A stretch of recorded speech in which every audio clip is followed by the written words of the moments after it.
Lord spoke to me in a dream. He sent me a messenger, and this person said to me and my husband in this dream that people are going to go crazy in 2026.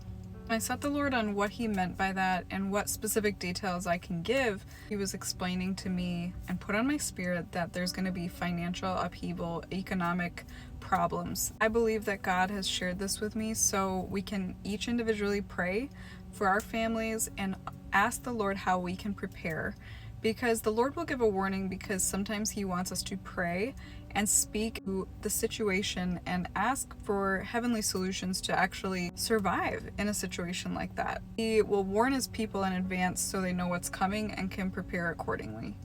So whatever that means for you and your house, seek the Lord on it. Ask him for specific guidance regarding your own family situation and what you need to have in place. And I am doing the same for me and my family. We want our physical house in order. We should also have our mind and the condition of our hearts in order as well. Surrender to the Lord.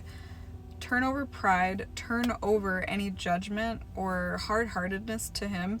We like to use that analogy, the potter's hands. He's molding us. When we are surrendered to him, we can be like the clay that he molds and he makes into a vessel that can then be filled, and then we start to overflow with the goodness of God to others, because we can hold that water now that he's grown us up in the spirit and shaped us with his very own hands.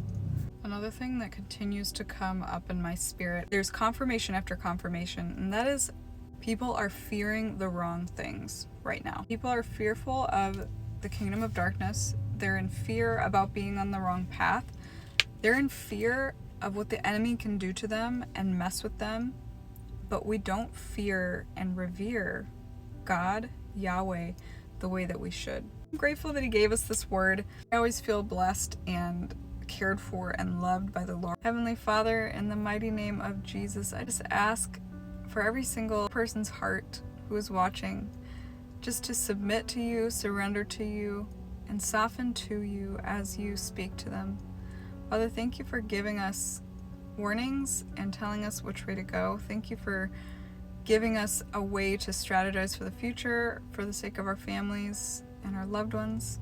We are so grateful. In Jesus' mighty name, amen. All right, family, make sure to like the video, follow, and subscribe. Share this with somebody that could benefit from it. Leave a comment encouraging somebody who is struggling. Pray for somebody, let them know that you did that. And I will see you guys in a future video.